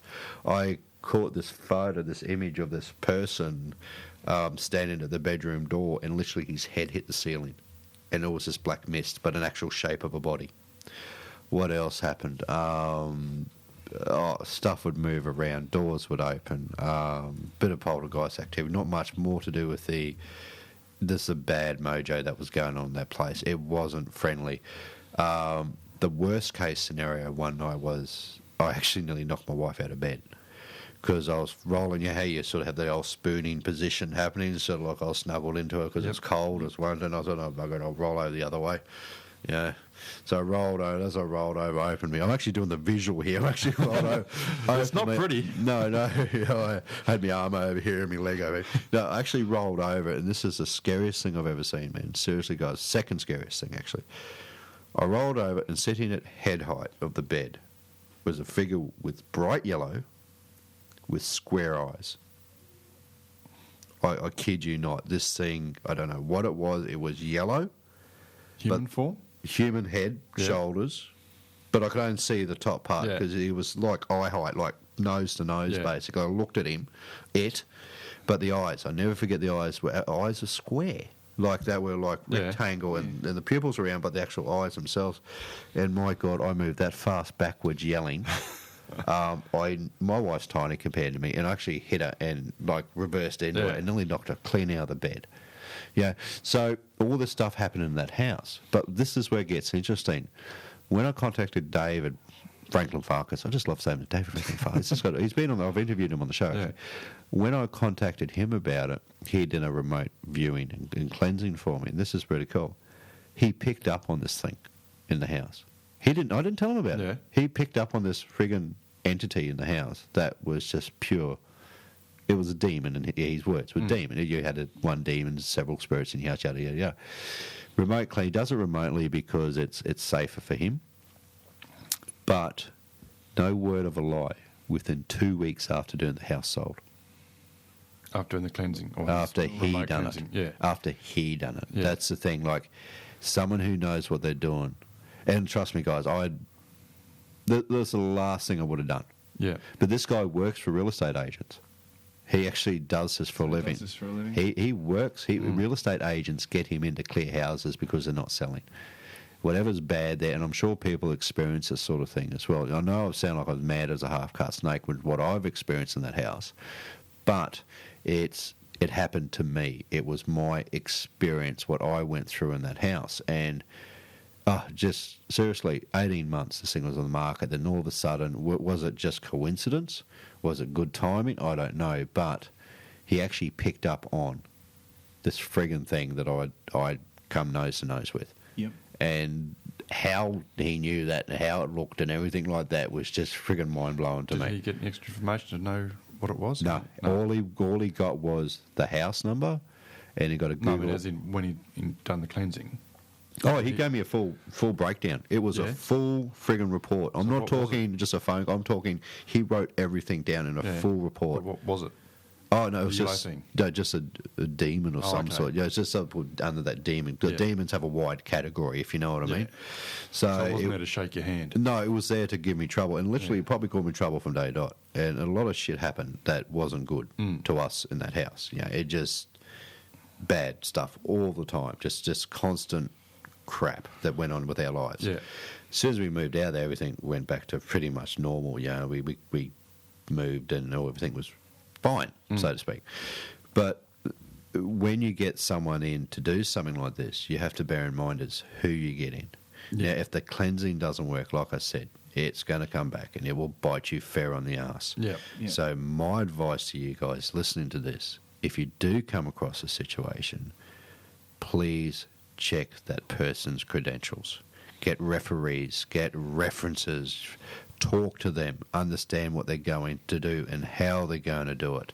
Do not just invite any Tom, Dick and Harry in your house to cleanse them. Yeah. Because it will backfire.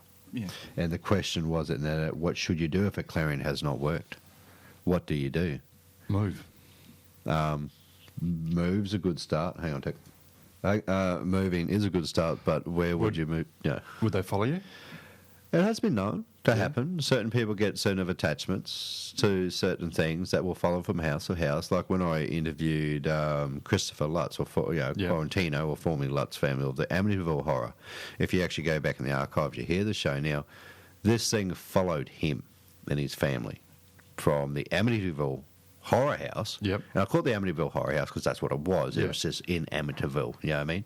And it followed him to different places going throughout. If you go back, you'll hear the interview I did with him on the show. This is a problem, you know, but to cleanse, if it doesn't work the first time, you need to get someone in to do it properly. And honestly, it's just a matter of checking the people out first. Yeah. No paranormal group's going to be able to, unless they've got someone who actually knows what they're doing. Liam? It's, dependent on what you've done primarily, I guess, too. So, I mean, if it's, you know, if you've gone down to your local sort of naturopath or crystal store and bought a smudging stick and tried it yourself and it hasn't worked, well, I mean, that obviously leaves you with a lot of options. However, if you've actually gotten somebody in who does come highly regarded and it's not worked well, it's it's a completely different It's ballgame different. then as Maybe well, isn't it? apart from going to cleansing, then we look at exercising. Yeah. Exorcisms. Exercise in the house. What's a smudging stick? That smudging stick is a stick with like incense, I guess, and you burn it and you Yeah, walk it's around. like It's that a- smells weird and I guess almost you'd say like a sort of rolled up clump of grass. Okay. Yeah. You It's- sort of get it to smoulder and type thing. Yeah. It's quite thick. It's about thick as your finger, isn't it? Yeah. Or thick as your thumb, and you walk around the house. And different people use different techniques. Some will say Michael's prayer, others say different prayers, and they walk around each room and they burn this thing in the house, Yeah. and that's meant to be still the spirits, so to speak. But You don't think it does? I don't think it's necessarily the smudging sticker thing itself. I think it's more to do with who's doing it. Yeah. That's my biggest thing, is who's actually doing it. So, yes, do your homework. If you're going to have someone come to your house and do this, do your homework on that There person. again, you've got people coming to your house, that's another invasion of privacy, so you want to make sure they're right. A little bit different. If you call someone and do a clearing in your house, you want someone to come and do a clearing in your house. but you still gotta make Big sure them yesterday, so Still got to make Yeah. sure they're the right person. Yeah, still, that's Yeah. the same thing. You still have to make sure the right person. If you don't make it the right person, then you're in all sorts of pickle. Yeah. Because 3 months guaranteed. The amount of times I've seen that 3-month period, They're it's back. come back with a vengeance. Yeah. It's not happy. It's just you wait, sunshine. I'll play your game. Yeah. And they do go quiet, but but then again, it could aggravate it straight from the start. it escalates immediately too. So like poking an old dog with a sharp stick. Just eventually you poke it long enough, it's going to retaliate. Yeah. You know what I mean? It maybe just wants to be left alone. Maybe it's quite happy you being there, and it's just makes itself known occasionally. So you have to think about, is it really something you want to move? Yes. Yeah. Yeah? It may not be causing you any problems. It may just be the odd little thing. Then you Turn can into a tourist attraction. you could do like your bathroom. That's a tourist attraction Why would for you the depraved and mentally struggling. I was going to say, I'll put that out there too, probably along the same lines of having cleansings. I think something else that's important to take into consideration is, I think, with a lot of people who don't quite understand the paranormal field and don't quite understand sort of the spirit world, I think that, there's always sort of that knee-jerk reaction of, get it the hell out of here, and I want my house, I want whatever spirit is exorcised Yeah. and banished, and I think that's, there's quite a danger there as well, because if there is some kind of entity or some kind of spirit that's residing in your house or visiting, that was once a person as well, and I mean, from an emotional point of view and a careful point of view, you've got to take that into account as well. It doesn't have to be about sort of bringing about an exorcism to the house or banishing a spirit. Yep. You can someone who knows what they're doing can easily move that spirit along, and quite carefully and calmly as well. Yeah, you want to do it in such a way. If it is someone's like who's just lost or they don't know, you last thing you want to do is go and throw double barrel shotgun at Nana. Yeah, in that sense, basically that's what you're doing. Like, the sweet little old lady who's just sort of plodding around the place, she's not going to cause you any problems. No. But if it's something of truly of a demonic nature or something that's truly evil, then you need to bring out the big guns. Exactly. And you need to bring out people who know. You don't send a Boy Scout in to fight in a war, do you? No. No, you don't. I was thinking about it, but but no. you're like that. But you don't. The job fits the need. Yeah. I mean, that's what it comes down to. And if that's so, any closing thoughts on that one, guys? I've got another good one for you that's sent in. Oh, yeah. This has been a bugbear for many groups from long, long time, since the paranormal become popular. Who are you going to call? No, we've discussed that. Okay. Charging to do investigations. It has been brought to my attention recently, and I get a lot of emails from different listeners over the show and different topics and stuff like that, and one of them has been charging clients to do investigation. And I'm not just charging them $20 to pay for fuel, I'm talking the hundreds of dollars to come in, even thousands. I've personally, I think it's crap to do it, that you should.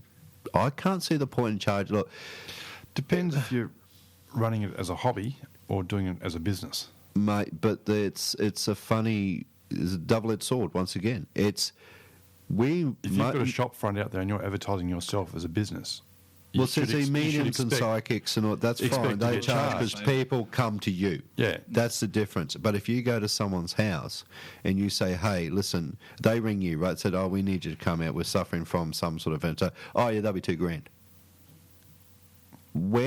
But the trouble is we're looking at we have no solid proof even if the paranormal exists at the end of the day. We have a lot of photos, a lot of video, a lot of books. Yeah, that's great. Yeah.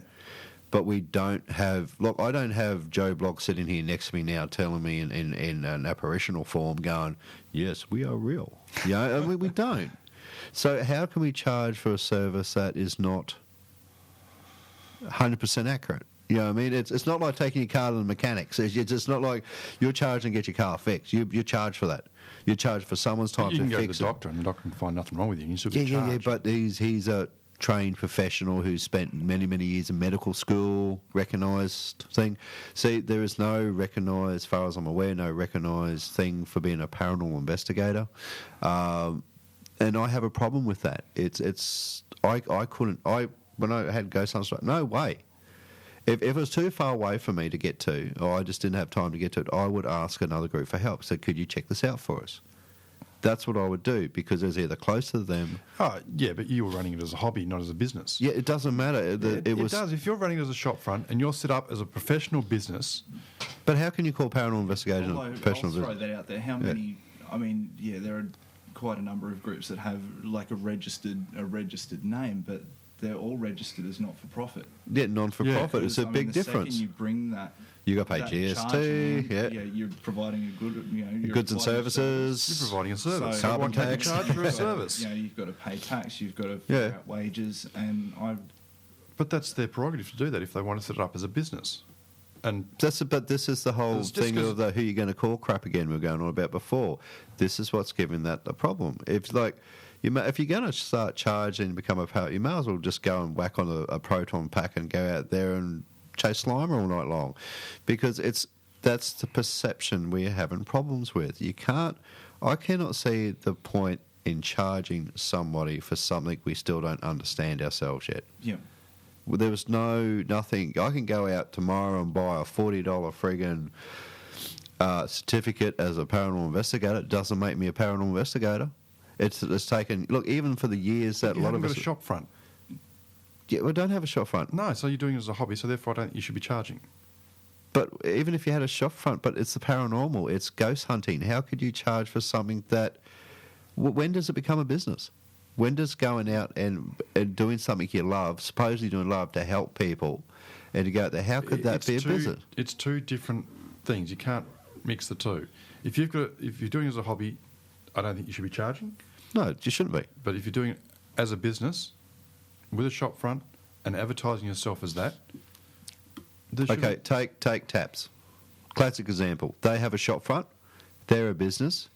They get their revenue from advertising and from the show and from this and that and the merchandise and all the rest of it. That's how they make their income. Mm-hmm. They do not physically charge their clients to investigate, and they travel all over the states, right? But they are set up in such a way that they get a lot of revenue from.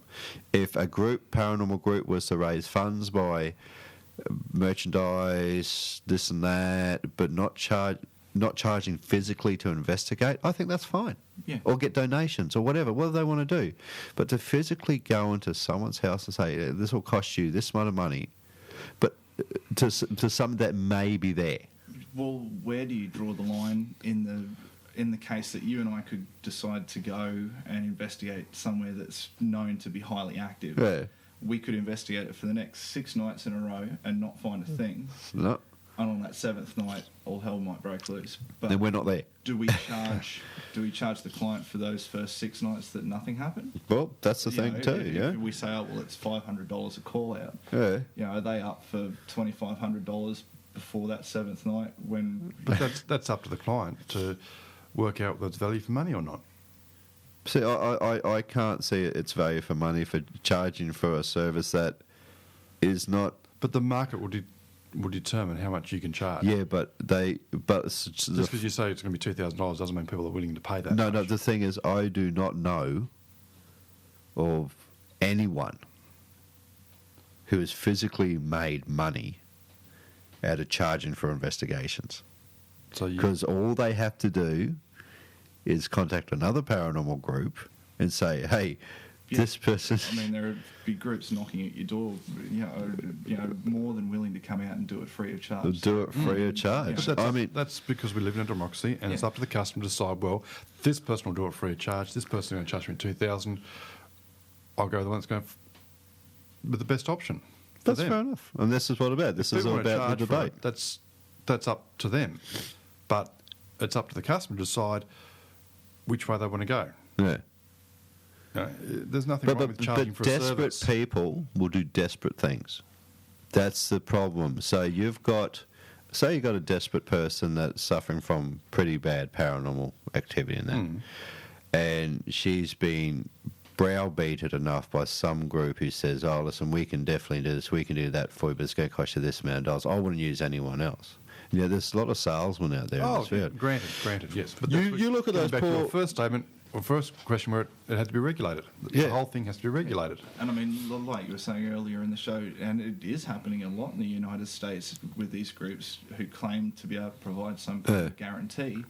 Would you really want to put yourself in that position where you're saying to someone it's going to cost $1,000 for me to come out and do X, Y, and Z? Yeah. What happens if that client turns around 6 or 8 weeks down the track, like we were saying just before, when all hell breaks loose again? What happens when they come forward and take you to Department of Fair Trading and say, I paid X amount of dollars for this service. This service completed, and it wasn't. I mean, rightfully, they've got very little chance of being able to prove that nothing has been done. Well, that's right. There was no very little chance on the flip side of proving that what you didn't work in the first place. But I mean, there are people out there, not so much in Australia as compared to the States, but the States pretty much sets the, they set the benchmark. There are people out there who don't have anything better to, who will, are willing to take people to court, for things like that. So would you want to put yourself in that position? Well, that's right. That's why you get a document signed that you will not sue me in any way, shape or form. I mean, to guarantee anything, is a risky business, longer than what you think is going to be feasible. Yeah. That's why washing machines break down 2 days after the guarantee runs out. Because it's programmed. Speaking of, let's get off track. I had a DVD player, right? And this is how sad this was. A DVD player, and I dropped it. Not far, just come off. And it was rattling. It wouldn't work. I couldn't work out why. So being a bit of a techno geek, I ended up pulling it apart. And there was a warranty. It doesn't matter, because I thought, what's rattling there? I'm just curious. I pulled it apart, and there was a curtain ring, a steel curtain ring that was sticky taped to it. So as the sticky tape degraded, it became loose, and when I moved it or dropped it slightly, it actually arced out the thing on the circuit board. On the circuit board itself. I mean, that's dodgy as hell. Yeah. But the principle's the same. You're going to say, well, what if I can do this? But, you might have to get me back later on date to do a bit more, yada, yada, yada. It's like psychics who say, oh, you need to come and see me next week. They haven't resolved. I haven't done everything. And they just keep being these poor people going back and back and back and back. Now, when I was doing readings for people, and I did it for some time, I wouldn't want to see them again for 6-12 months. I don't come back and see me next week. I'm not interested. We've talked about everything. You don't need to see me again, because it wasn't viable to have that person doing that. Yeah. It was not fair on them. Yeah, if it got... Did you charge? Yeah, I did. Well, then you charge for service. I think back those days it was about $60, but I had them for 2 hours. Yeah. It's a bit different nowadays. But the thing with that is... That's because market demands what. But when I was doing readings, and I'm pretty, with my family history, I'm pretty damn good at it.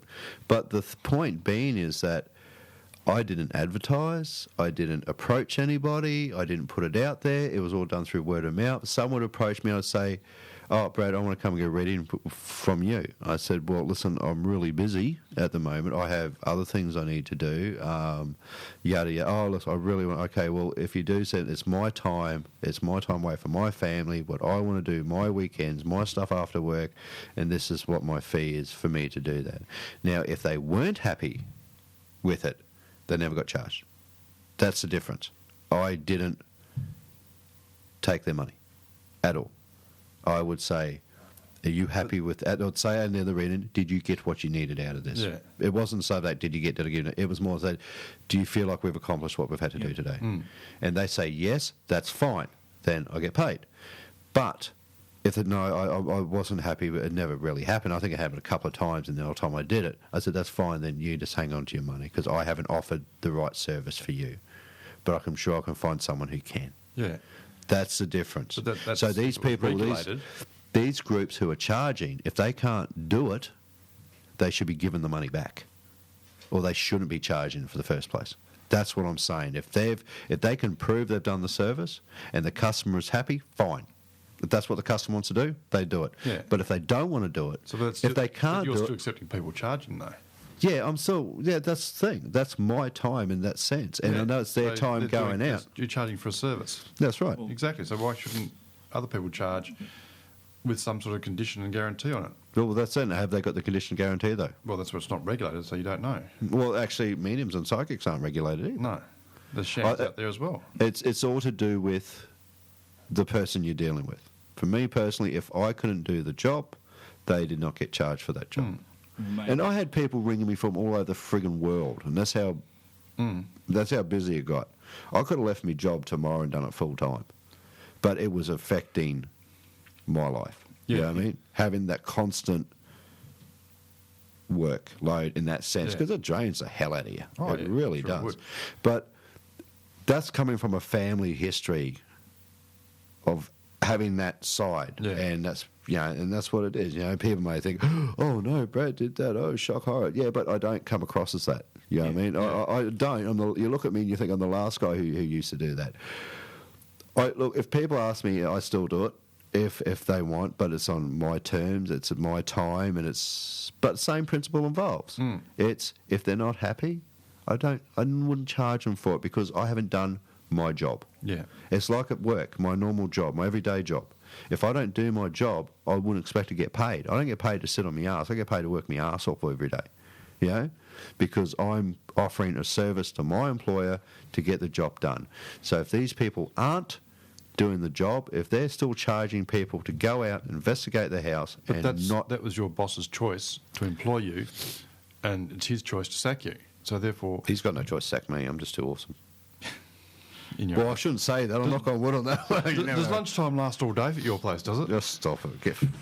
I nearly said it. Look, but that's a valid point. And Wadsy, you have brought up a great argument on this, and that's what it's about. It's pretty much it. Liam, what's your thoughts, man? You're sitting there quietly going, just looking at a fist fight happening between me along those lines, I mean, would it be acceptable having like a not happy sort of guarantee, maybe for groups that were looking at charging, saying, having like a deferred payment option, where you could investigate. Lay away. Lay by. I mean, you could investigate, and provided everything's, still running according to plan 4 months down the track, then the payment option comes in. The client's happy with what you've done. As long as you covered your expenses. Yeah, but I mean, rather than actually charging up, or demanding payment up front. Oh, demanding it up front, I think. Or sneaking it in after the investigation's over. We've been here for this amount of hours. This is what you owe us. It's like, what? I gave you a cup of tea. I need to lay down. But, I mean, and this is the thing, and this is what I so much want people to get involved with in the discussion of this tonight. Because you're going to be listening to this and going, man, what you guys are just so off base, Tell us. Well, get on there and they might think we're correct too. They might think we're correct too. They might think I'm correct and you're wrong. That's fine. I think you're going to find it's going to be the opposite way around, sunshine. I've been in this field for a long time. I can change my viewpoint very easily. Don't worry. Yeah, I'm sure you do. But that's what it's about, guys. It's getting the naked army out there involved in Give us feedback on what or even stories you've had of people you've gone and seen or groups you've dealt with. I don't want to know their names, to be honest with you, but you can certainly tell me what's happened. The good, bad, and the ugly. Good, bad, and the ugly. You Yeah. just put it out there, because that's what we're here for, is to get that information across. And guess what, guys? Time's up. Just about. We've got another couple of minutes. We could have keep going all night, but you two look like you're ready to go to sleep. Some of us have to work in the morning. Yeah, well, so do I. I get up before you. What about? What time do you get up? I get up at 5. 4:30. Yeah, only because you're going out to go paddling in the Brisbane River with all your paddle buddies. No, sitting in a tinny. Yes, yeah, I saw the photos. Anyway, so closing statements tonight. I think tonight has been very good. Yes. I'm just going to say my bit first before I let you go around the table, because I'm the boss. Not. Guys. So where's our wages? Yeah, what wages? Okay, I'll give you a cuddle later. Okay. But great discussion tonight, guys, and thank you everyone who has contributed tonight and given us some stories, Yes. giving us some information, because honestly, it's about that. It's a big shout out to the guys from the NZ Paranormal Investigators Discussion Forum. Yeah, they've given us a heap of stuff. Everyone who's written in, everyone who's contacted me, and the best part about it, if you're on the website, see that Facebook button there. Just hit that, like it. See if we can Just get- hit that. What are we on? 4-5? We're about 4,500. Let's see if we can Get get $5,000 by next Sunday night. Yeah, so that would be wonderful. But is that if you want to, it's a free country. You don't have to if you don't want to. No. But We're not going to charge you for it. No, will we? No, but that's the thing. Get on there and look. If you got any information, look, there is a snail mail account there. So if you want to send me any letters or stuff, if you like the old-fashioned way of doing things without email, and some people still do. Send me letters, send me whatever, and we'll read them out on the show. If you have any questions for us, email us or do it the snail mail way. It's fine. That's what we're here for. And don't forget the Brisbane Zombie Walk. Which It's is coming up on- the 21st of October. Yes. Next year, 21st this year. Still 2 We months will away. be there. The Naked Zombie crew will be there in full force, running around making absolute chockers out of ourselves. We'll probably be the only live people there. The Barinda. That was my worst bazinga ever. It was. I don't even know what you said. No, neither do I. I'm getting typed. So, okay, Liam, anything closing up tonight, mate? Haunts of Brisbane, you want to say when the next thing's out? Okay, Haunts of Brisbane. I'm actually thinking of putting the next article out Saturday night this week. So Yep. it usually goes out Sunday night, but we'll try and get it out Saturday night nice and early as a bit of a treat to Yeah. You're going everybody. to So give a teaser as to what's it on or where it's about? No, You just haven't written it yet. no. I've been sworn to secrecy on this Oh, one. you so, know, do you? Yeah, I know what it's about. It's about your fluffy slippers you're wearing tonight. That's a paranormal event in itself. Keep going. Sorry, Liam.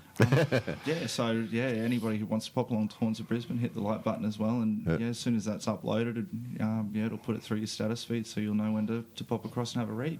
Cool, mate. So like, we love Haunts of Brisbane Yep. because Liam's a good mate of ours, and we're very much going on the tours, and we'd love to hear from go across to the Haunts of Brisbane page and hit the like button as well. I mean, he's part of us, the zombie, and Mr. Wadsworth. I thoroughly enjoyed the discussion tonight. It's been really good. I think it's the first of many. What?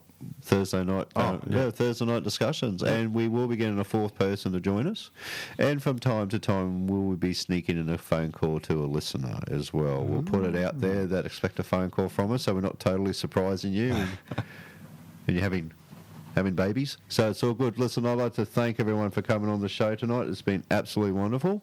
And listen, like I say each night, have a good night, have a safe night, and you're out investigating. Please take care of each other and show a bit of love. I'm Brad Scott. You've been listening to the Best Australian Paranormal Pop Culture Radio Show, The Naked Zombie.